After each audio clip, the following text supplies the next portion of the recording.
저희는 지난주에 마태복음 26장을 통하여서 베드로와 제자들이 예수님께 사랑을 고백했던 모습을 함께 좀 살펴보았습니다. 그들의 모습 가운데 중요했던 것은 적어도 그들의 현재적인 삶의 자리에서 그들은 주님을 향하여서 강한 열정과 아름다움으로 하나님께 사랑을 고백했던 모습을 바라보았습니다. 근데 흥미로웠던 것은 사실은 그들의 그런 열정적인 고백이 결과적으로 보면 아무것도 아닌 것 같은 모습이었는데 주님께서는 그 사랑을 다 인정하시고 다 받으시되 그들의 사랑이 정말 아름다울 수 있도록 오히려 더 성숙케 하시고 온전케 하신 다음에 그 위에 주님의 귀한 사명을 맡겨주시는 모습까지 함께 좀 살펴보았습니다. 여러분, 우리가 이 말씀을 대할 때, 결론적으로 대할 때에는 그들의 말이 마치 거짓처럼 보였고 가치처럼 보였지만 적어도 현재와 현재를 비교해 볼 때에는 그들의 모습이 우리보다 훨씬 더 열정적이었고 훨씬 더 아름다웠다는 사실 앞에 여러분과 제가 도전받는 시간을 함께 좀 가졌습니다. 그리고 오늘 이어지는 말씀 가운데 이제는 제자들의 고백이 아니라 다윗이 시편 18편에서 고백하고 있는 주님 향한 사랑의 고백을 함께 좀 살펴보자 합니다. 같은 맥락이긴 하지만 더 깊은 은혜가, 더 깊은 놀라운 일들이 이 가운데 숨어져 있고 여러분과 제가 주님을 사랑함에 있어서 그것이 두려운 일이 아닌, 때로는 힘든 일이 아닌 얼마나 그것이 복되고 행복한 일인지를 발견하고 여러분과 저의 삶에서 그분을 사랑하는 삶으로 나아가는 귀한 기회가 되시기를 주의 이름으로 축원합니다. 사실은 오늘 이 시편 18편을 다 볼 수 있어야겠지만 그러나 그 가운데 다윗의 고백 가운데 가장 중요한 부분을 우리가 함께 좀 참고로 해서 1절부터 6절까지만 함께 좀 살펴보자 합니다. 저는 이 말씀을 들어감에 있어서 먼저 이렇게 한번 정리해보고 싶습니다. 오늘 다윗은 굉장히 이기적으로 하나님 향한 사랑을 고백하고 있다는 것입니다. 그분을 사랑한다 고백하는데 사실은 굉장히 이기적인 모습으로 보인다는 것이죠. 여러분과 제가 알고 있는 사랑 고백은 어떤 면이 있을까요? 적어도 사랑을 고백하는 사람의 입장에서 볼 때에는 그가 그 사랑에 대한 결정이 있습니다. 내가 저 사람을 얼마나 사랑하는지에 대한 결정이 있습니다. 그리고 그 사랑에 대한 열심이 있습니다. 그리고 그 열심은 어떤 보이는 것에 대한 어떤 열정적인 것에 대한 결과로 나타나게 된다는 것이죠. 그래서 상대방을 향해서 누군가가 사랑을 고백할 때에는 말로만 고백하는 것이 아니라 내가 이 사랑의 가치를 위해서 무엇을 할 수 있는지까지 증명하거나 때로는 실제 증명해내는 것이 사랑의 고백의 모습이라는 것이죠. 한 예로 본다면 우리가 지난주에 보았던 베드로와 제자들의 고백도 마찬가지입니다. 비록 그들이 지켜내지는 못했지만 적어도 그들이 사랑을 고백할 때에는 그런 열정과 값이 포함되어 있다는 것이죠. 모든 사람들이 주를 떠난다 할지라도 우리는 주님을 떠나지 않겠다고 고백하고 있습니다. 우리가 주님과 함께 죽을지언정 주님을 결코 떠나지 않겠다고 그들이 고백하고 있습니다. 지켜지지는 않았습니다. 그러나 정말 그 사랑을 고백하는 입장에서 내가 그분을 얼마나 사랑하는지, 그 사랑을 위해서 무엇을 할 수 있는지에 대한 어떤 값을 분명히 말하고 있다는 것이죠. 이런 연인들 간의 사랑도 마찬가지지 않겠습니까? 우리가 이미 너무 잘 알고 있는 그냥 고백처럼 여러분 사랑하면 별도 따다주는 거잖아요. 그렇죠? 누구나 한 번쯤은 별을 따다주잖아요. 그렇지 않으신가요? 여러분 별 못 받으셨나요? 별 받으셔야 돼요. 그게 사랑의 증거입니다. 그렇죠? 별도 따다줍니다. 사랑하면 그 사람을 생각하면서 좀 고전적인 이야기지만 여러분 학을 접지 않습니까? 저는 이거 굉장히 대단한 것 같아요. 여러분 학을 1000발이나 접어요. 그렇죠? 그리고 1000발을 접어서 사랑하는 사람한테 주기도 합니다. 때로는 그 학에 학알까지 접습니다. 그렇죠? 그래서 그것을 사랑하는 사람한테 주기도 합니다. 저도 아직 못 받아봤지만 여러분 너무나 대단한 것 같아요. 그 정성이 얼마입니까? 그렇죠? 그만큼 사랑하는 사람을 위해서 치를 만한 값을 준비하거나 그 값을 치르는 모습을 열어볼 수 있습니다. 어떤 이런 정도의 문제가 아니라 때로는 정말로 본인의 형편에 따라서 그 사람을 위해서 굉장히 귀중한 선물을 준비하기도 하고 굉장히 값비싼 값을 준비하기도 합니다. 그것이 사치가 아니라 그 사랑하는 마음을 표현하기 위해서 때로는 그것을 주는 것이, 그것을 사랑을 표현하는 것이 때로는 그 사랑의 모습을 볼 수 있는 일반적이기도 합니다. 그래서 사실은 이 사랑을 고백할 때 내가 먼저 고백하는 것이고 내가 먼저 그 값을 치르는 것이 사랑을 고백하는 입장에서 어쩌면 당연한 원리와 같다고 말할 수 있습니다. 근데 사실은 오늘 모습을 보게 되어지면 다윗의 그 모습 가운데에서는 하나님을 향하여 사랑을 고백하지만 그분께 뭔가 드리거나 헌신한다는 개념이 아니라 오히려 그분께 받은 것에 대한, 그분께 받은 사랑에 대한 어떤 반응과 받은 사랑에 대한 고백만 들어있는 것이 오늘 말씀에서 볼 수 있는 부분입니다. 그래서 단적으로 말하면 그의 이 사랑 고백은 굉장히 이기적인 고백이라고 얘기할 수 있다는 것이죠. 다만 여러분, 제가 지금 표현상으로는 이기적이라고 얘기하고 있지만 그것은 그렇게 부정적인 것을 강조하려고 하는 말은 아닙니다. 여러분, 이 이기적인 사랑의 핵심은 무엇일까요? 이렇게 한번 생각해 볼까요? 다윗도 하나님을 사랑하고 고백하고 있습니다. 자, 사랑하고 고백하고 있지만 사실 그가 스스로 결정한 것과 스스로 내는 열심을 가지고 하나님 사랑하는 모습이 아니라 말씀드리는 바와 같이 그가 할 수 있는 최선은 무엇이냐면 주께서 나를 사랑하신 것에 대한, 주께서 나를 사랑해 주신 것에 대한 반응이라는 것이죠. 그래서 여러분, 이 다윗의 고백을 우리는 이렇게 좀 표현해 볼 수 있습니다. 내가 주님을 사랑합니다라는 고백이 아니라 이기적인 사랑에서 때로는 반응적인 부분을 이렇게 고백할 수 있습니다. 나도 주님을 사랑합니다. 주께서 저를 사랑해 주시니 그 사랑을 저도 인정합니다. 제가 그 사랑을 받았습니다. 주님의 사랑이 바로 제게 있습니다. 라는 고백이 지금 다윗이 고백하는 사랑의 내용이라는 것이죠. 내가 뭔가 하는 것이 아니라 그분께 받았음을, 그 사랑을 인정하는 고백이 다윗 사랑의 고백이라는 것이죠.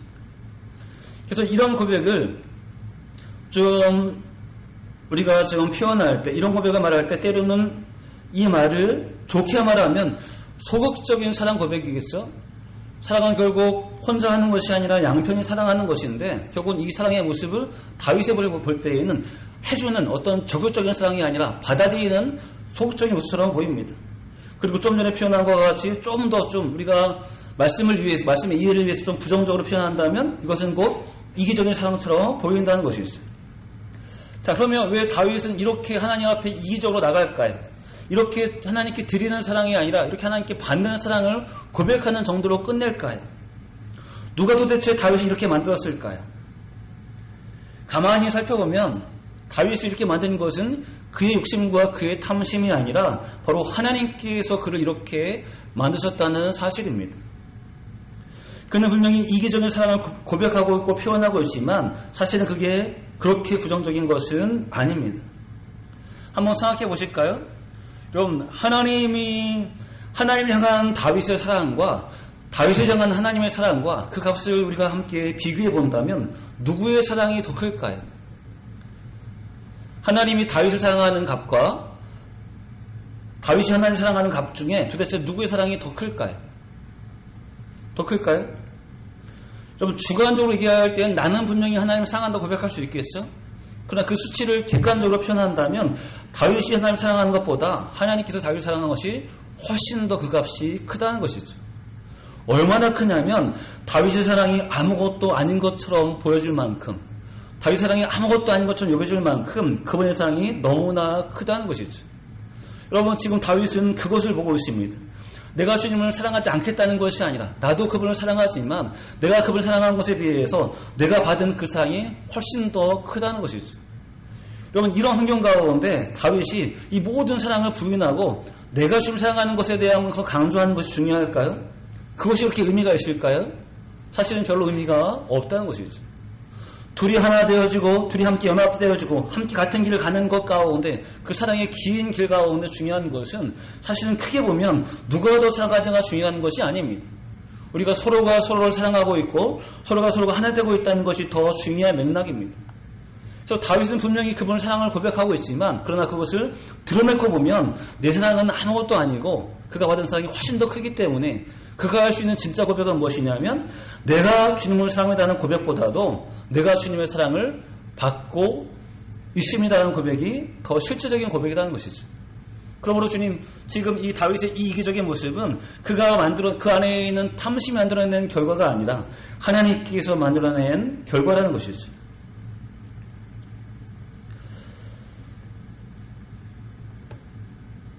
자, 그래서 우리 한번 이렇게 생각해 보실까요?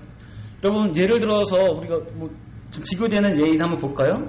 여러분, 한 가정의 가장이 누구입니까? 보수적인 생각은 아니지만 기본적으로 한 가정의 가장은 남편이 되겠죠.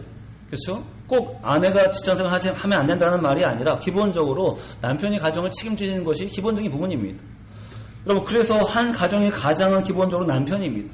근데 함께 결혼하고 살다 보니까 때로는 남편이 벌어오는 경제적인 수입보다 아내가 벌어오는 경제적인 수입이 훨씬 더 클 수 있습니다.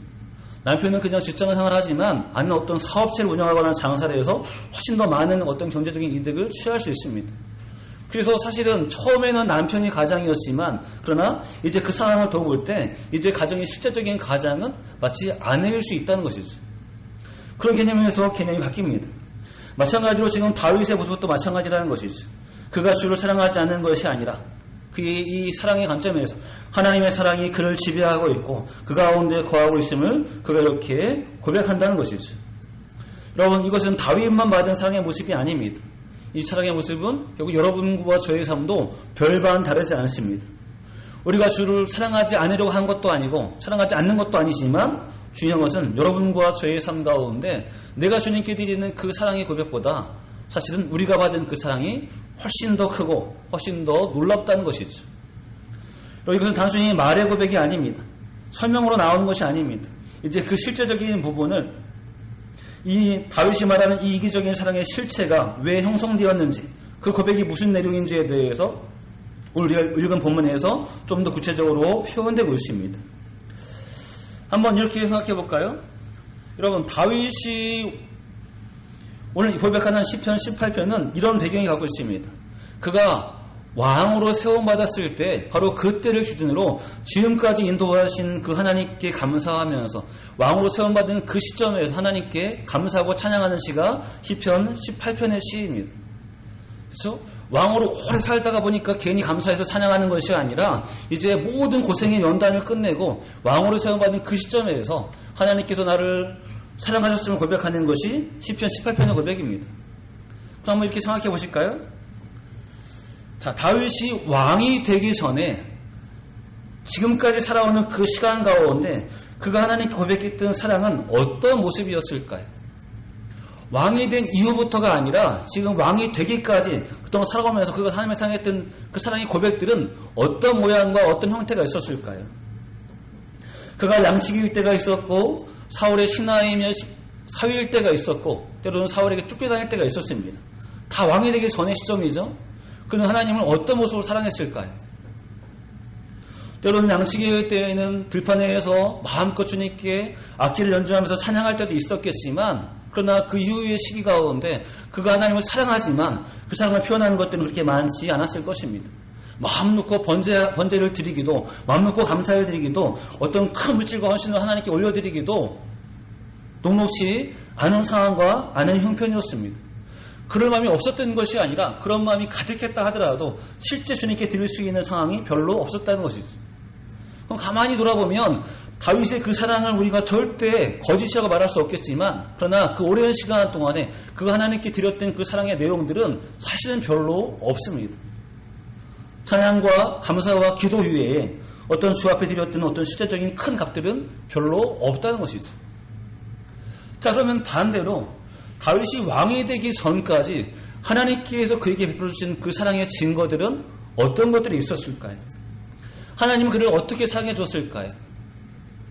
이제 왕이 되어서 세상적인 표현으로 좀 쓸만해서 좀 그를 어떤 큰 도구로 사용할 만해서 이제부터 사랑해 주시는 것이 아니라 그가 왕이 되기 전에 때로는 초라하고 때로는 부족하고 때로는 쫓겨다니고 있는 그런 모습 가운데 하나님께 베풀어 주는 사랑은 도대체 어떤 모습이었을까요? 그것이 오늘 다윗이 고백하고 있는 오늘 말씀의 고백들입니다. 한번 좀 살펴보실까요? 이렇게 읽었습니다. 나의 힘이 되신 여호와여, 내가 주를 사랑하나이다. 아멘. 자, 보세요. 내가 주님을 사랑한다는 고백을 하고 있죠. 분명히 다윗도 주님을 사랑합니다. 그런데 이 사랑 가운데 분명히 전제가 붙습니다. 적어도 이 사랑의 고백은 내가 하나님을 사랑하고 내가 하나님의 힘이 되어드리겠다는 고백은 아닙니다. 어떤 주체적인 고백은 아닙니다. 이 고백 역시 하나님의 사랑을 받아들이는 고백입니다. 그가 하나님을 사랑하지만 그가 드리는 고백이 아니라 중요한 것은 그가 받은 사랑에 대한 반응이라는 것이죠. 그 반응의 핵심이 무엇이죠? 하나님께서 나에게 힘이 되어 주셨다는 것입니다.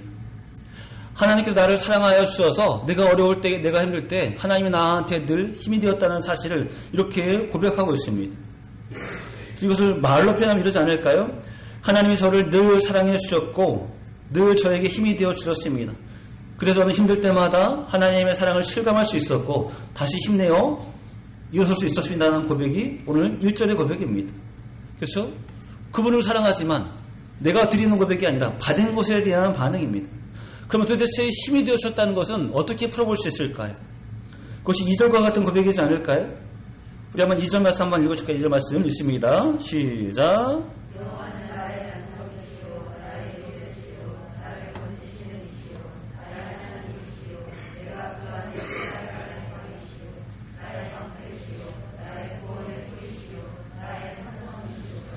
아멘. 여러분 오늘 이 시간에 이 하나하나 요소들을 다 설명드릴 수는 없습니다.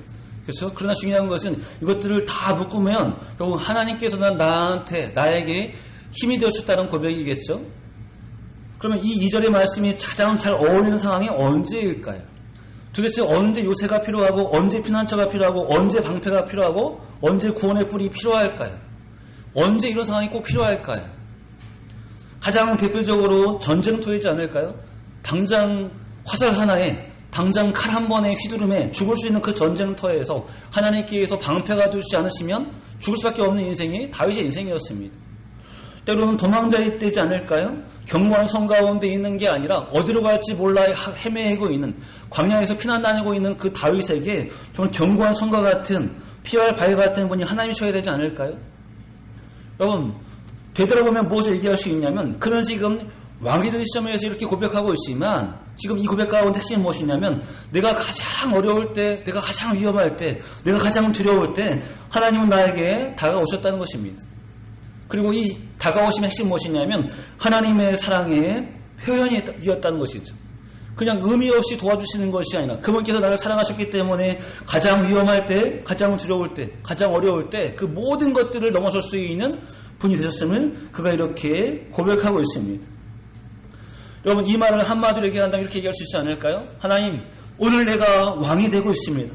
오늘 내가 왕으로 세움받고 있습니다. 그러나 다시 이 세월을 돌아볼 때 하나님의 사랑이 없었다면 내가 여기 있을 이유가 없었다는 것이죠.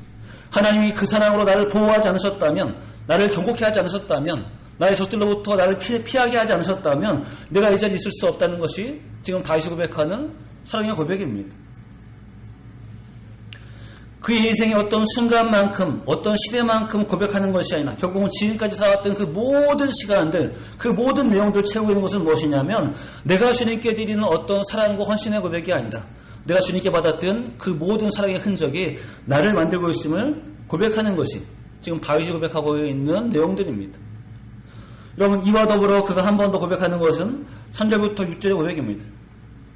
많은 사건들 되돌아볼 때 마치 2절과 같이 하나님은 나를 도우셨고 나를 인도하셨지만 그러나 좀 더 실제적인 좀 더 좀 실감나는 그 도움은 언제일까요? 그것이 바로 3절부터 6절까지 말씀입니다. 결론적으로는 3절과 같이 내가 찬송받으실 여호와께 아뢰니 내 원수들에게서 구원을 얻으리로다. 아멘. 결론적으로 하나님께 나를 원수들부터 구원하셨습니다. 근데 어떤 상황일까요?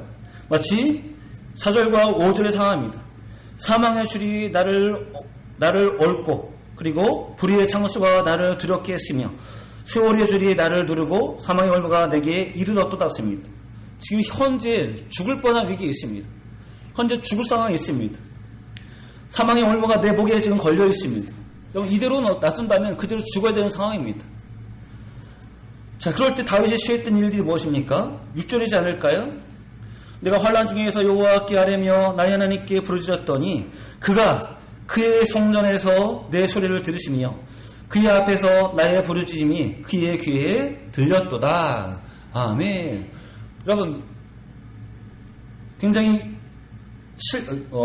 실시간입니다. 실시간. 지금 이렇게 하나님께서 그의 처소에서 나의 부르짖음을 들으셨고 나의 기도에 응답해 주셨음을 지금 다윗이 고백하고 있습니다. 물론 지금 왕으로 설 때 고백하는 것은 아니겠죠. 그가 이전에 경험했을 때 하나님이 그냥 다 만들어 놓으신 환경에 들어가는 정도가 아니라 때로는 다 만들어진 결과에 나가는 정도가 아니라 그가 정작 그 위기 가운데 당면했을 때 하나님께 기도했고 하나님께서 그의 기도를 응답해 주심을 다시 이렇게 고백하고 있습니다. 여러분, 그러므로 다윗이 느끼고 있는 사랑은 어떤 막연한 형태의 사랑이 아니라 늘 자신과 함께 해주시는, 늘 자신을 보살펴 주시고 인도하시는 하나님인 것에 대해서 그가 이렇게 실제적으로 고백하고 있습니다. 그러므로 이 사랑의 고백은 다윗의 마음의 표현만이 아니라 그가 그동안 살아왔던 삶 가운데 주님께서 나를 어떻게 인도하셨는지를 알고 있고 그대로 하나님을 높여드리고 있는 마치 신앙의 고백과 같은 것이 오늘 다윗이 드리고 있는 사랑의 고백입니다. 그리고 저는 이 말씀을 보면서 굉장히 흥미로웠습니다. 분명히 1절에서 내가 주님을 사랑하다는 고백하고 있지만 그러나 그 뒤에 나오는 많은 고백들은 그래서 내가 주께 뭔가 드리고 있다는 고백이 하나도 나오지 않습니다. 다 주님께 받은 것만, 다 주님께 은혜 입은 것만 나오고 있습니다. 그리고 그 가운데 볼 수 있는 것은 그의 어떤 탐심적인 이기주의가 아니라 하나님의 사랑이 다윗의 사랑보다 얼마나 큰지에 대한 크기를 감히 좀 생각해 볼 수 있는 시간이 바로 이 말씀을 대할 때였습니다. 자, 그렇다면 이 말씀을 한번 우리가 다시 한 걸음 더 나아가 볼까요? 여러분, 우리가 하나님을 사랑하는 실체는 마찬가지로 주는 사랑이 아니라 받는 사랑이라는 것입니다. 여러분과 제가 하나님을 사랑해야 되지만 그것은 사실은 우리가 하나님께 드리는 사랑을 말하는 것이 아닙니다. 우리가 하나님께 받는 사랑을 의미하는 것입니다. 그렇다면 우리는 그동안 왜 하나님을 사랑하지 못했을까요? 어차피 드리는 사랑이 아니라 받는 사랑이라면 우리가 왜 그동안 하나님을 사랑한다고 고백하지 못했고 그걸 사랑하지 못했을까요? 이유는 우리가 받은 그것들이 하나님의 사랑이라는 사실을 몰랐기 때문에 그렇습니다. 없었던 것이 아니라 안 주셨던 것이 아니라 우리가 그것이 그분의 사랑이었다는 사실을 깨닫지 못했기 때문에 우리 하나님을 사랑한다고 고백할 수 없었던 것입니다. 여러분, 지난주에 보았던 베드로와 제자들의 고백이 마치 주는 사랑처럼 보이죠? 왜 그렇습니까? 다짐이 있잖아요. 다른 사람들이 다 떠난다 할지라도 내가 죽을지라도 라는 어떤 다짐이 있지 않습니까? 그렇게 보면 베드로와 제자들은 받는 사랑이 아니라 주는 사랑처럼 보이기도 합니다. 근데 사실은 그렇지 않다는 것이죠. 그들이 그렇게 고백했지만 하나님께 드린 것이 있나요? 진짜 떠나지 않았나요? 진짜 그 자리에서 목숨을 바쳤나요? 뭔가 주는 것 같지만 드린 것 같지만 드린 것이 사실은 없습니다. 그 대신 반대로 바로 그 상황 가운데서도 하나님께서는, 예수님께서는 그들에게 사랑을 주셨다는 것이죠. 어떻게 주셨어? 베드로와 제자들을 위해서 그 급박한 상황 가운데서도 주님은 그들을 위해서 기도해 주셨습니다. 그들이 훗날 실족하게 되어질 때, 본인이 주를 부인했다는 사실 앞에 그들이 실망하게 되어질 때 사단이 그를 까부르지 않도록, 그를 휘둘리지 않도록 주님 오히려 그들을 위해서 오히려 기도해 주셨습니다. 그리고 우리가 본 바와 같이 그들의 그 사랑을 그대로 받아주시되 그 사랑을 인정하고 경고케 하시고 세워주셔서 결국은 그들이 이 부족함들이 다 채워질 수 있도록 하나님께서 그들을 사랑해 주셨던 모습을 우리는 볼 수 있습니다. 성령을 부어주시고 사역을 할 수 있도록 해주시고 심지어 사도의 사역을 끝까지 살 때까지 하나님 끝까지 그들을 사랑해 주셨음을 우리는 분명히 말씀을 통해서 살필 수 있었습니다. 그러니 베드로와 제자들도 주님께 드리는 사랑을 한 것이 아니라 주님께 받는 사랑을 했음을 함께 살필 수 있다는 것이죠. 여러분, 우리가 때로는 하나님을 사랑합시다, 하나님을 사랑하며 삽시다라고 말할 때 그 권하는 자나 듣는 자가 때로는 마음이 알게 모르게 부담감이 있을 수 있습니다. 왜냐하면 이 사랑은 마치 사랑과 사랑과의 사랑인 것처럼 내가 누군가에게 뭔가 더 해줘야 하는, 뭔가 섬겨줘야 하는 사랑으로 이해하기 때문에 그렇습니다. 하나님 사랑한다 할 때 마치 주님을 향해서 지금보다 더 헌신하고 지금보다 더 충성하고 더 헌물하고 더 섬겨야 하는 것처럼 부담감으로 느낄 수 있다는 것이죠. 그러나 적어도 하나님과 사랑과의 사랑에 있어서, 여러분과 제가 하나님을 사랑함에 있어서 그 사랑이 가장 중심은 무엇이냐면 드리는 사랑이 아니라 받는 사랑이라는 것입니다. 부담이 되는 일이 아니라 오히려 하나님을 사랑한다는 것은 내게 주어진 사랑을 발견하는 일이기 때문에 너무나 흥미로운 일이고 감사한 일이고 기쁜 일이고 즐거운 일이 되는 것입니다. 그러나 때로는 여러분과 저희 입장에서 하나님께 드릴 때도 있습니다. 성경에 나오는 많은 사람들도 이 사랑의 의무감이 아니라 정말 주님을 사랑하는 마음으로 드릴 때가 있었습니다. 여러분, 솔로몬의 번제 가운데 가장 대표적인 것이 1,000번제가 있죠. 그렇죠? 그럼 솔로몬이 할 수 있는 최선의 고백이 1000번째였을까요? 그렇지 않습니다. 열왕기를 가만히 보게 되어지면 1000번째는 극히 일부분입니다. 훨씬 더 많은 제물로 훨씬 더 화려하게 하나님께 제사했던 적이 더 많이 있다는 사실입니다. 다윗이 하나님을 사랑했습니다. 그러나 그가 성전을 지을 수가 없었습니다. 그래서 다윗은 성전을 지을 수 있도록 많은 물질들을 모았습니다. 많은 금과 은과 재물들을 모았습니다. 성전을 지을 수 있도록 많이 모았습니다. 이미 충분해 보입니다. 그러나 그와 더불어 다윗은 본인 개인의 것으로 다시 한번 하나님께 헌신하여 드리는 부분도 함께 포함되어 있습니다. 여러분, 어쩌면 사람의 입장에서 하나님을 사랑한다는 것은 우리가 할 수 있는 부분에서 더 섬길 수 있는 부분도 포함됩니다.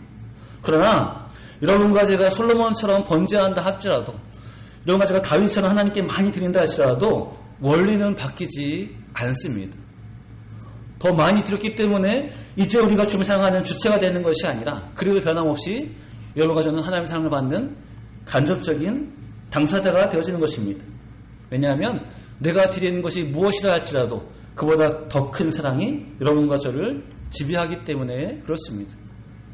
여러분, 오늘 다윗의 고백 가운데 놀라운 것은 무엇일까요? 내가 살아오는 그 모든 순간 가운데 주님의 사랑이 나를 만들었다는 사실입니다.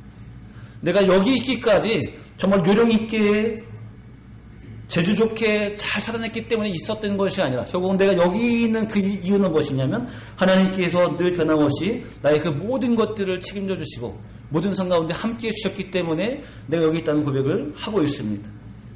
여러분, 그가 왕이 아니면 이 상이 의미가 없는 것일까요? 그가 왕으로 세움받은 것이 아니었다면 그 인생은 의미가 없는 것일까요? 하나님께서 헛된 투자를 하신 것일까요? 그렇지 않다는 것이죠. 다윗이 입장에서 하나님께 감사하는 것입니다. 다윗은 하나님이 기름 부으신 대로 왕이 되는 상황에서 하나님께 감사하는 것입니다. 여러분과 제가 왕이 아니어도 관계없습니다. 여러분과 제가 성공한 사업가가 아니어도 관계가 없습니다. 여러분과 제가 큰 물질을 갖고 있는 때로는 재벌이 아니어도 전혀 관계가 없습니다. 우리가 살아가는 그 모든 순간 가운데 우리가 고백하는 놀라운 것은 여러분과 저의 삶의 그 모든 순간에 하나님이 함께 하셨다는 사실을 발견하게 된다는 사실입니다. 여러분, 다윗은 오늘 바로 이것을 하나님께 고백하고 있습니다. 여러분과 제가 봐야 될 가장 중요한 사실은 바로 이 사실입니다. 여러분, 오늘 말씀의 제목이 무엇입니까? 지난주에 보았던 것처럼 주님을 사랑하는 멋있는 삶입니다. 주님을 사랑하지만 더 뭔가 해드려야 하는 괴로운 삶, 부담되는 삶, 그리고 더 궁핍한 삶을 말하는 것이 아닙니다. 주님을 사랑한다는 것은 여러분과 저의 삶이 얼마나 멋있는지를 발견하는 것이고 그 멋있는 삶으로 나아가는 것입니다. 여러분 하나 주님을 사랑하십니까? 사랑하시겠죠? 우리는 분명히 주님께 고백합니다. 지난주에 함께 고민해봤던 것처럼 한 주간 살면서 한 번도 제대로 고백하지 못했다면 우리는 이제 변함없이 늘 주님을 사랑한다고 고백할 수 있는 여러분과 제가 되어야 합니다. 다윗도 그렇게 고백했습니다. 그러나 다윗의 그 고백은 하나님께서 나에게 힘이 되어 주셨고 나를 세우셨고 나와 함께 해주셨고 나 이렇게 행복하게 해줬다는 고백으로 주님을 사랑한다는 고백으로 나가고 있습니다. 여러분, 이제 여러분과 저의 차례입니다. 우리가 주를 사랑해야 되는 가장 중요한 이유는 뭔가 더 해드리기 위해서가 아닙니다. 물론 상황에 따라서 여러분과 저의 마음에 감동이 있고 기쁨이 있다면 그 섬김으로 주 앞에 나아갈 수 있습니다. 그러나 억지로 드리는 그 섬김이, 억지로 드리는 그 값이 그 사랑을 더 크게 할 수 있는 것은 아닙니다. 여러분과 저의 삶 가운데 늘 함께 해주셨던 그 사랑을 오늘 다윗처럼 함께 좀 고백해 보시기 바랍니다. 내가 주님을 사랑하되, 여러분, 제가 드린 사랑보다 하나님께 주신 사랑이 훨씬 더 큽니다. 내가 하나님께 드릴 수 있었던 것보다 내가 받았던 것이 훨씬 더 큽니다. 내가 나의 삶 가운데 이제 확신할 수 있는 것은 내가 주님께 드릴 수 있는 그 무엇 때문에가 아니라 하나님께 받는 그 놀라운 사랑이 너무나 크고 위대해서 나의 삶이 외롭지 않고 힘들지 않고 지치지 않는다는 고백으로 저 앞에 나가는 여러분과 제가 되어야 할 것입니다. 여러분, 우리가 인정하든 인정하지 않든 그분의 사랑은 늘 우리 곁에 있었고 여러분과 늘 저희 곁에 함께 해주실 것입니다. 다만 이제부터 우리가 그 사랑을 하나님께 표현해 드린다면, 그 사랑을 감사로 올려드린다면 하나님은 여러분과 저의 그 사랑을 그대로 받으시고 기뻐해 주실 것입니다. 여러분, 사랑과 사랑과의 관계에서도 마치 경쟁하듯이 서로 사랑을 고백하지는 않습니다. 때로는 남편이, 때로는 아내가, 때로는 부모가, 때로는 자식이 서로 하면서 사랑을 고백합니다. 그렇죠? 근데 싸우자고 달려드는 게 아니죠. 누군가가 나에게 사랑 고백한다면 나도 그 사랑에 대해서 받아들이고 그 사랑을 기뻐하면 그 사랑의 고백이 아름다워지는 것입니다. 남편이 아내에게 내가 당신을 사랑한다 고백했을 때 아내가 아니야! 내가 더 사랑 이렇게 하면 됩니까? 맞지 않지 않습니까? 그렇죠? 우리가 주 앞에 경쟁하는 것이 아닙니다. 여러분과 저의 삶 가운데 이제 그분의 사랑을 가만히 생각하시고 묵상하시되 이 다윗의 살아있는 고백이 이 다윗의 살아있는 신앙이 여러분과 저의 삶이 되어주셔서 우리가 이제 이렇게 늘 힘들 때 어려울 때 기뻐하며 감사할 수 있는 여러분과 저의 삶이 되어주시고 승리하는 우리 모두가 되시기를 주의 이름으로 축원합니다. 기도하겠습니다. 할렐루야 감사합니다. 저를 사랑하시고 사랑하셔서 다시 한번 저희들의 삶 가운데 하나님의 사랑이 얼마나 큰지를 볼 수 있도록 인도하시니 감사합니다.